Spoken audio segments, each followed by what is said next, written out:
Yo, welcome to an episode of Superkick Podcast. I'm your host, Ringside P. Hope you guys are having a great weekend so far. I know it's Sunday, so I know the weekend's about to end. And so that means tomorrow's Monday. But the good thing about Monday is, even though we do got to work, we still got Monday Night Raw later on that night.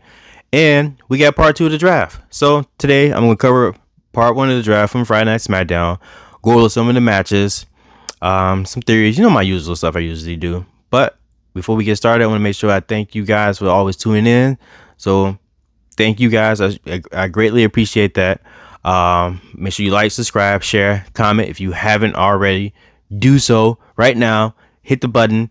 Do it. Pow. It only takes like 2 seconds to do it. If that. Just do it now. You ain't doing nothing. You're watching me. So already just like the video and subscribe to my channel. Help me out. Give me feedback. I appreciate everything you guys do.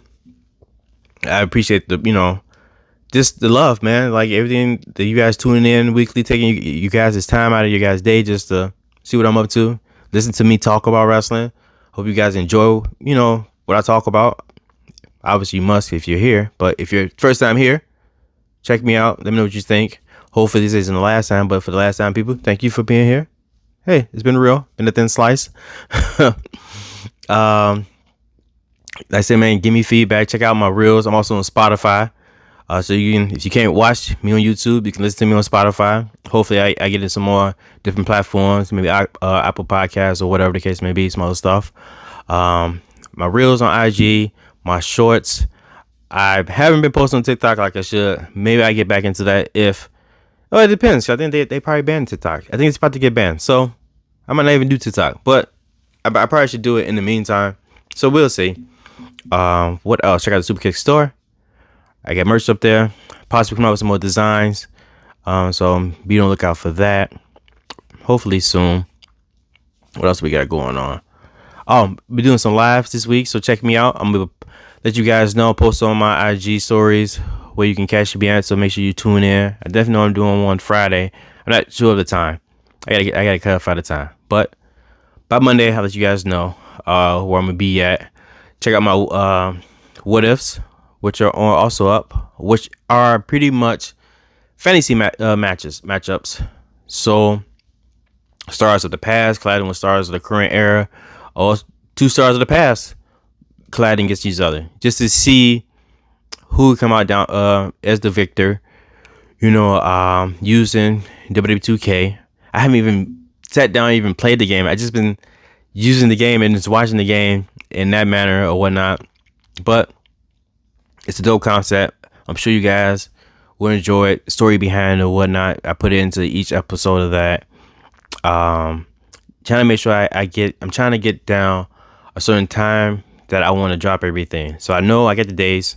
So I drop my Friday SmackDown review on Sundays. I drop my Monday Night Raw review on Wednesdays, and also my What If on Wednesdays. So I'm putting them back to back. So there'd be 2 hours of my content that you guys can check out if you have 2 hours to spare. You know what? It's not really 2 hours because the What If isn't really 2 hours. They're maybe 15 minutes, if that.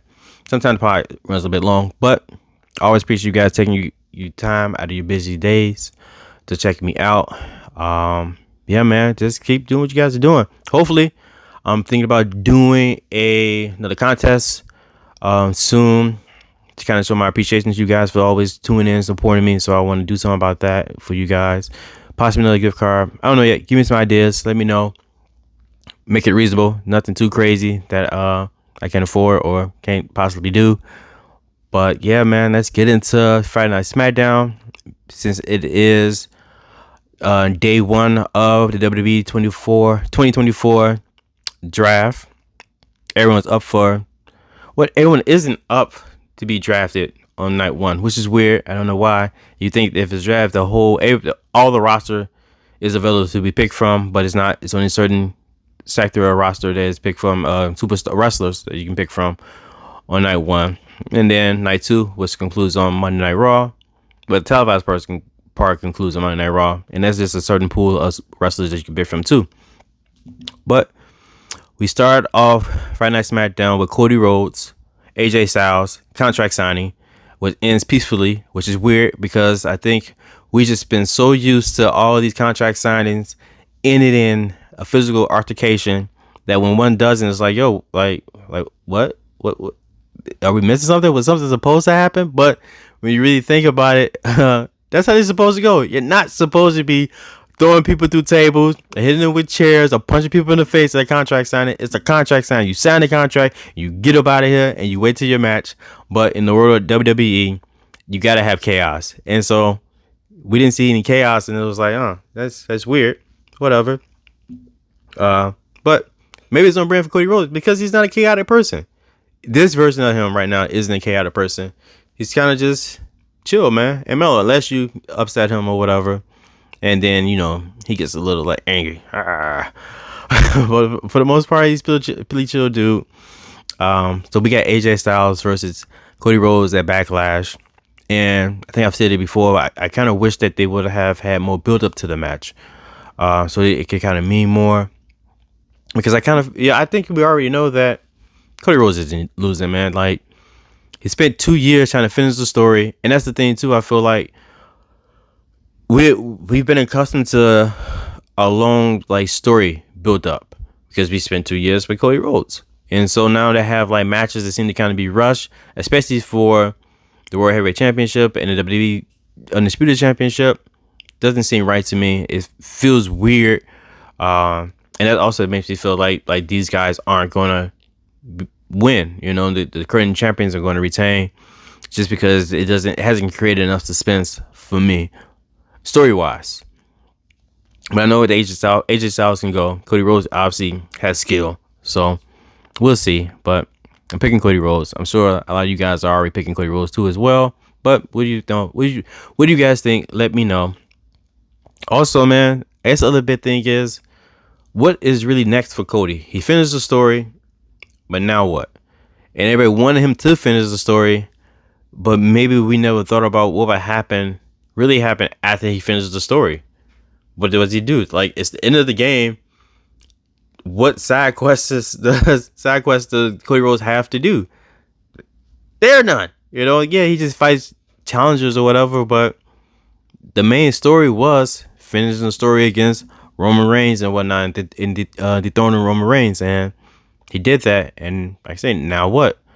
Thought we was gonna kind of have something about him and The Rock, but that seems to be later on, and because The Rock is away from him in the movie. So, what can Cody Rhodes do to keep the interest of the people without seeming boring? I don't know. I know it's still early on, and we all been used to the phrase "let them cook, let them cook, let them cook." So we gotta let them cook. They've been cooking. They cooked something for 2 years, and it turned out to be amazing. And we're just in the beginning phase of the new era, so to say. And we got to see what's up with Cody. So, but I think for me, one of my issues that I have with Cody, just like an MCU, is that he reminds me of Captain America so much. And for me, Captain America is so boring. I'm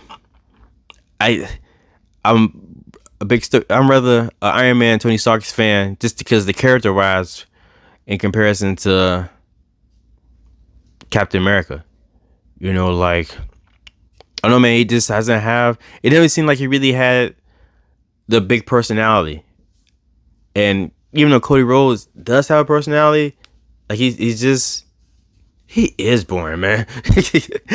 When I think about it, sometimes he could just be boring. The emotional part, when you can still feel like it's heartfelt, that resonates, but his anger doesn't come out well. And I don't feel like I ever really seen Captain America be angry. And Captain America is just, straight and narrow, and he just does what he's supposed to do. It does it the right way, the Boy Scout way, and that's kind of how Cody Rhodes is kind of portrayed. And I don't know, man, maybe something. I'm looking forward to Cody Rhodes heel. The more I think about it, heel turn. I don't know when it's gonna come, but hopefully he does that, and it'd be a big change for him. Because right now, this Captain America persona that Cody Rhodes is going on.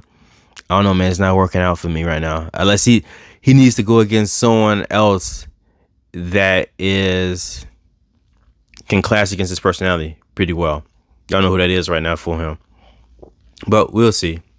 So then we kick off the draft, round one. SmackDown's up to pick the first pick of the 2024 draft. They pick Bianca Belair, or in the words of Wade Barrett, Bianca Belair. Raw picks for their first pick is Jey Uso, and then SmackDown picks Carmella Hayes, and Raw picks Seth Rollins. And not gonna lie, man, pretty surprised by these picks. I know Bianca is highly decorated, like super wrestler or whatnot, but I was surprised that like Gunther didn't get picked, because I would have picked Gunther as my number one pick for either brand. You know, that's a take away for Bianca because she's definitely dope. But you know what?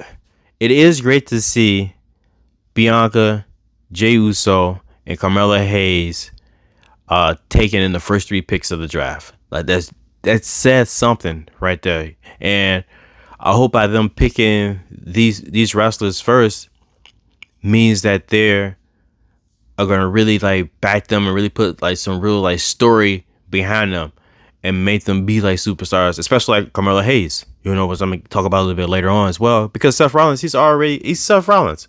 Everyone knows who Seth Rollins. He's been doing it for over a decade now. You know, on the main roster, in the main events. You know, so is Seth Rollins. He doesn't need any more story building. You know, so I always felt like they kind of like dropped the ball story wise with Bianca and having a great story behind her. Besides the time when she had the rivalry against Sasha Banks, I don't really feel like there's really been a great story behind Bianca, and it's just a lot of her her talent itself carries her along.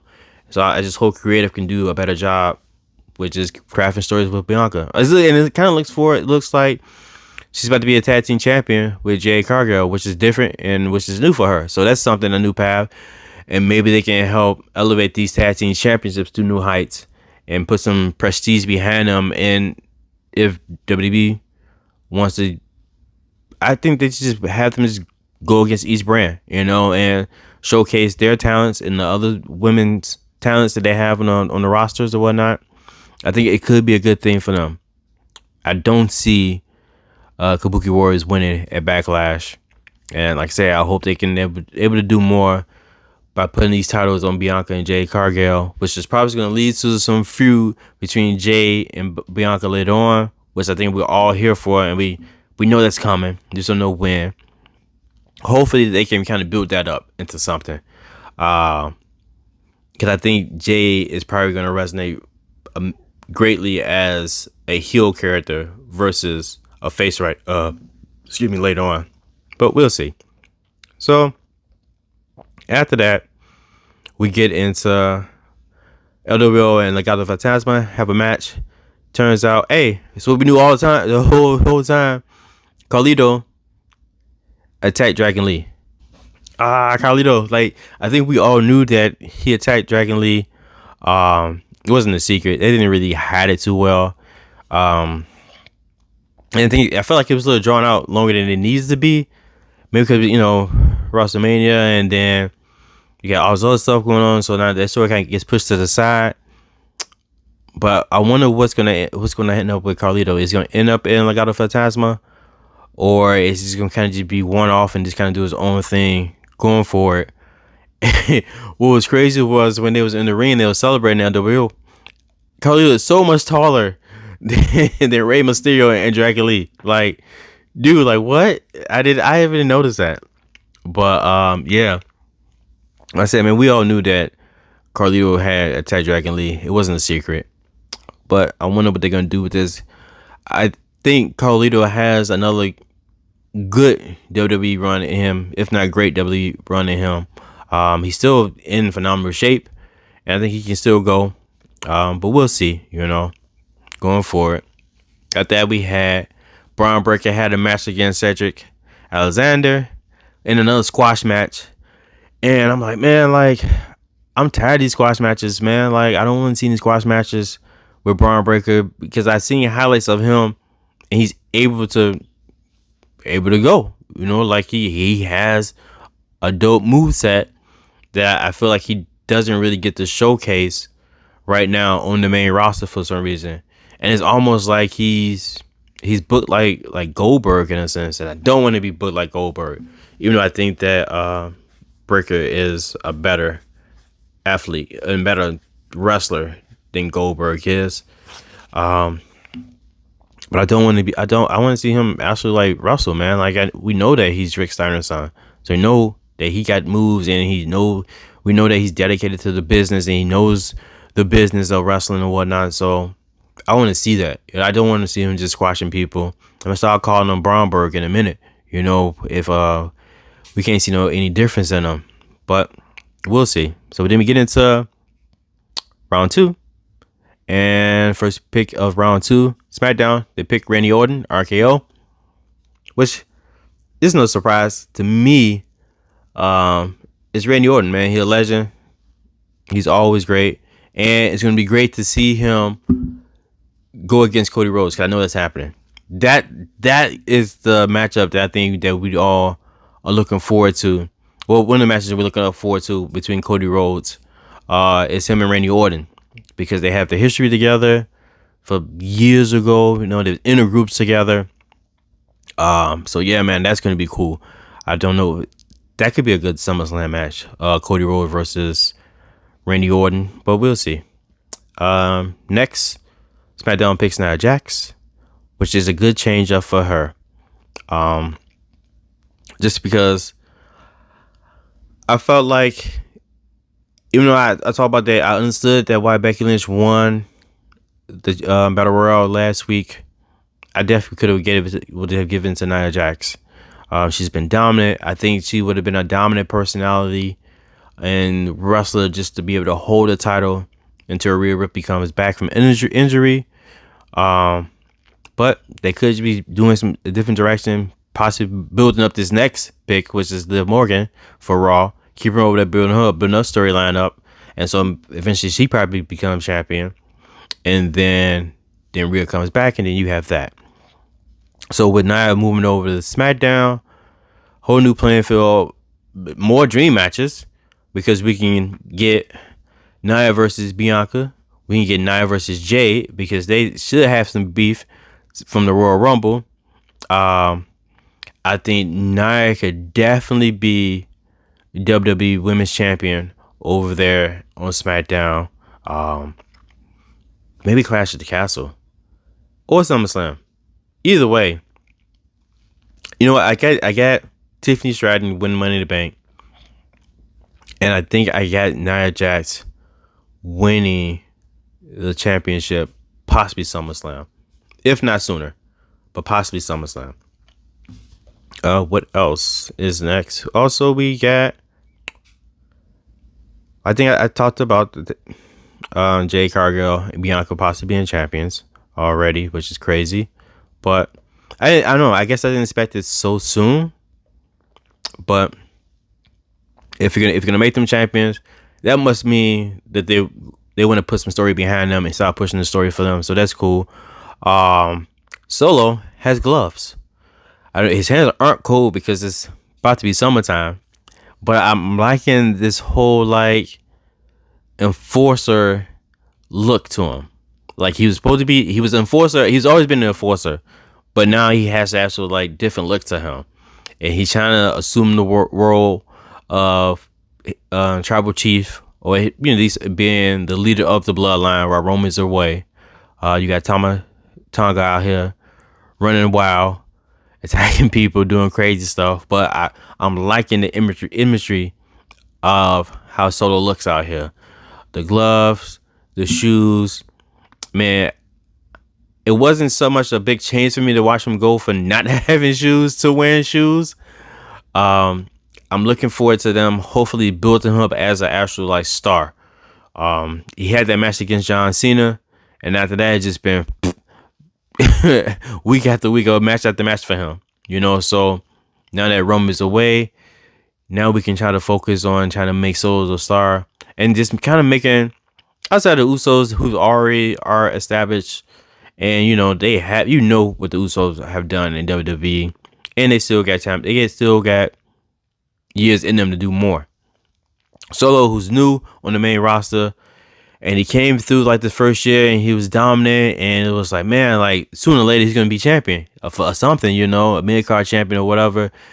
And like I say, he had that match against John Cena, and then after that it was just like, yo, what are they doing with Solo? Like, he just loses all the time for no reason. And now they try to put him in this new role where he's the leader of something and a leader of the bloodline, which was been the main story for 3 years, if not that. So now he's in charge, so to say, for now, and I like what he's doing, and so I hope they build up over him, make him a star, or if not a superstar, or whatever the case to be, make it so that whenever this bloodline story is over, he's able to stand on his own 2 feet as a wrestler and not fall wayside or whatever the case may be. That's why I hope for Solo. And I've been thinking, like, when are we going to see a Tonga match in WWE? And after SmackDown, I looked online, I saw that, we're going to get Solo and Tonga versus Randy Orton KO. And I am hoping that the Bloodline wins this. They have to win this match for this version of the Bloodline to even look like dominant and be taken seriously in WWE. They can't lose their first time out. So I'm hoping that they win and they can keep building up momentum, building up this storyline with the new Bloodline, and making this version of the Bloodline even scarier than the original version of the Bloodline. I think it's possible. I think it's real possible.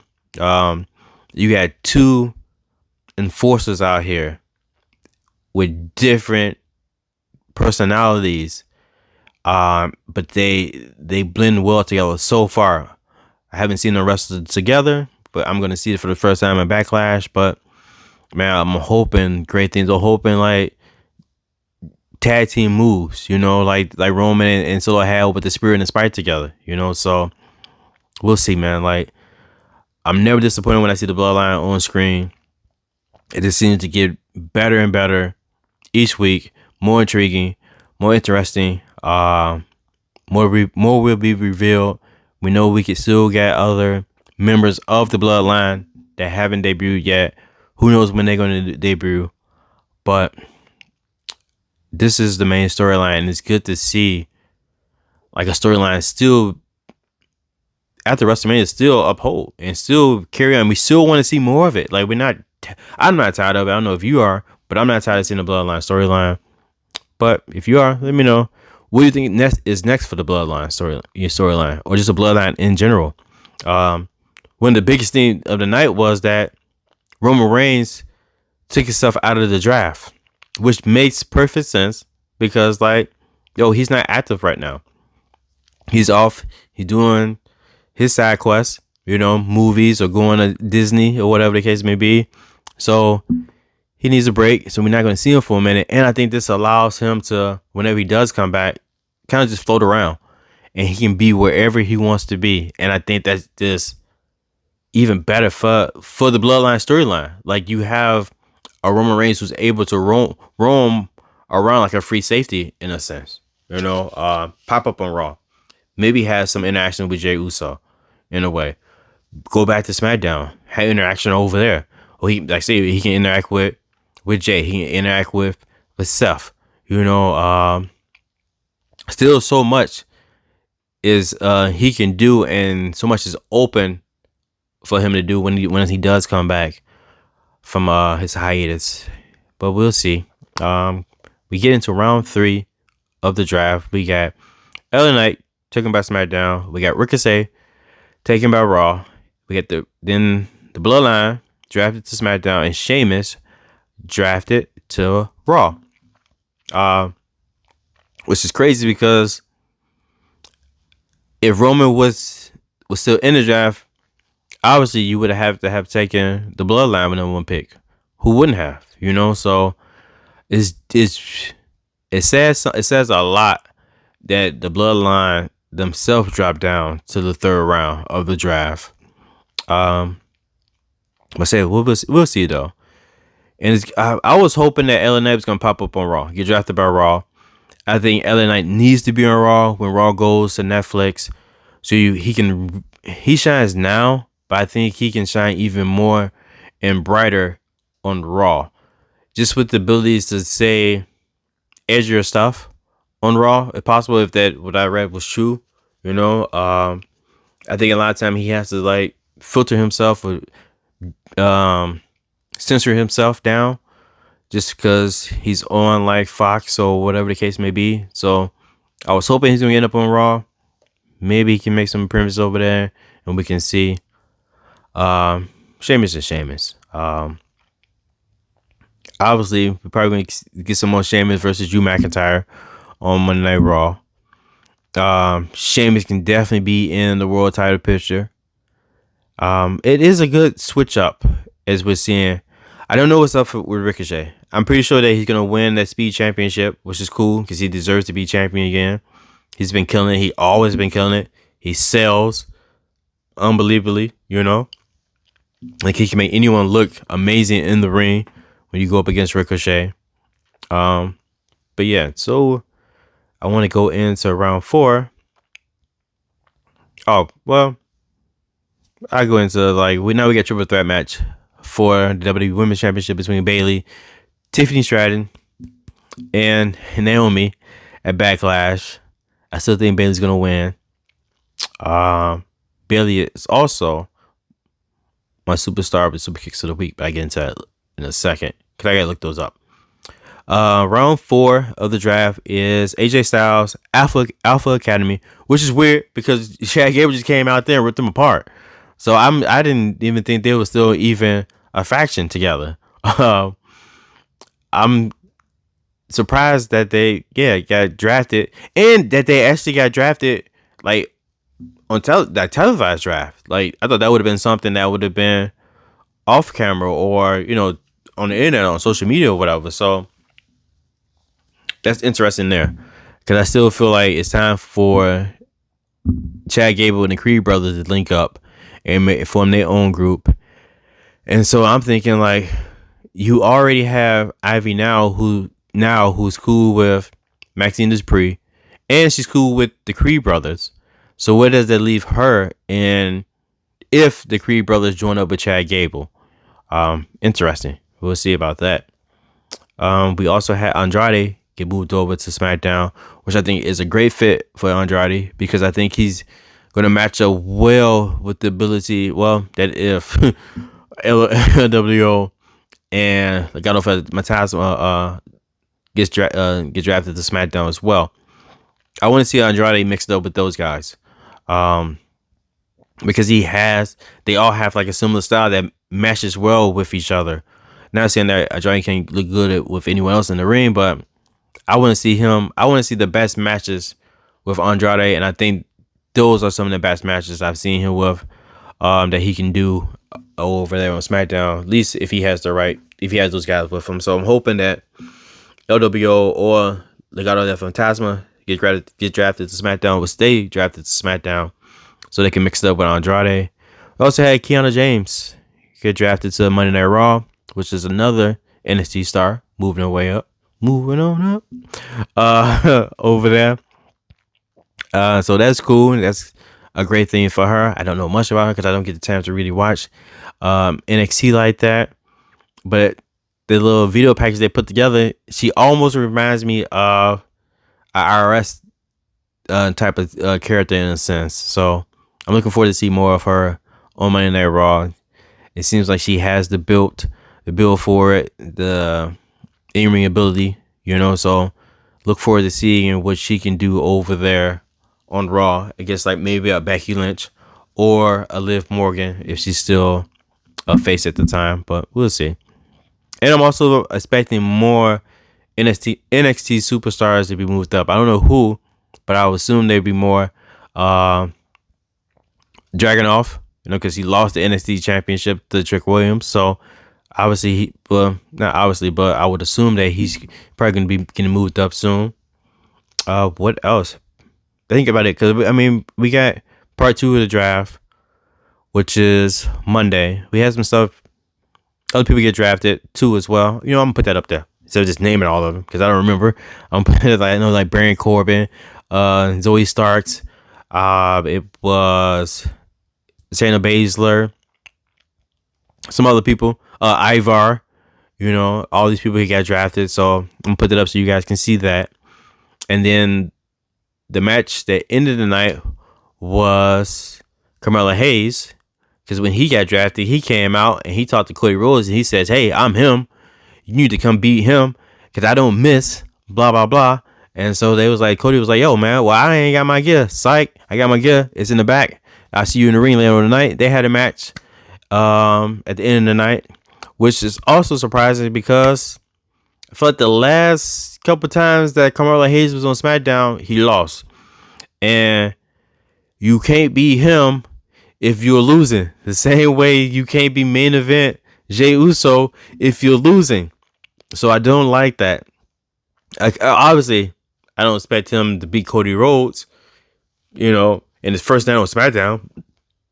But give him a different challenge to go against. Like, I won't necessarily say that buries his character by losing to Cody Rhodes his first night being drafted to SmackDown in the first round as a first round pick, but I don't think it helps. Hopefully they can do more with him on SmackDown, him as a heel, because he has a heel like personality or bravado right now. Like, yo, you're saying that you're him. That isn't like the most humblest thing you can say. So you have to be a heel. So I don't know. It's going to be interesting to see what they can do with Carmella Hayes going forward. But man, yeah, SmackDown was nice. I think I might say that Raw was better this week. Definitely. I think Raw caused a bigger stir in the internet community than SmackDown, especially with Becky out here winning. So I'm going with Raw this week as a better show this week. What do you guys think? Let me know. I'm going to take a break so I can figure out these shoes they barely had on because I had enough time to look and see, but I'm going to do that and I'm going to get back. All right. So after research, I can't find the shoes, but they were custom. They had like zebra stripes on them on the toe part, on the back of the heel and whatnot. Purple, black, looked pretty dope. So if I can find some pictures, I put pictures up of her with them on, so you can guys see that. Hopefully I can find the name of them, but if I can't find the name of them, you guys let me know what these shoes are, because Bailey is my superstar with the super kicks of the week, and I don't know what these shoes are, and I need to know, so you guys can do me a favor, figure out what those Jordans are called, Jordan 1s. Let me know what you guys think. Yeah, man, I think I'm going to be wrapping this episode of the Superkick Podcast. Like I said, man, make sure you like, subscribe, share, comment, give me feedback. Thank you guys, as always, for checking me out. Check out the Superkick store, Reels, Shorts, TikTok, Spotify. Check me out. I'm going to be on live, like I said. I posted on my IG stories so you guys can see that, so you guys will know. Catch me for the follow-up of the draft. A recap of the draft. Also, do another draft. Do my own draft for two of my guys. So guys, check that out. We're gonna put that up so you guys can see that. Hopefully going to live with them Tuesdays. Coming soon. We had come up with a concept for the name and everything. We're still working out some stuff, but hopefully it should be cool and be dope and entertaining for you guys or whatnot. But yeah, man, until then, do I got anything else? No. Adios. Thank you. That's not what I said. Adios. Peace. Well, thank you anyway. Thank you.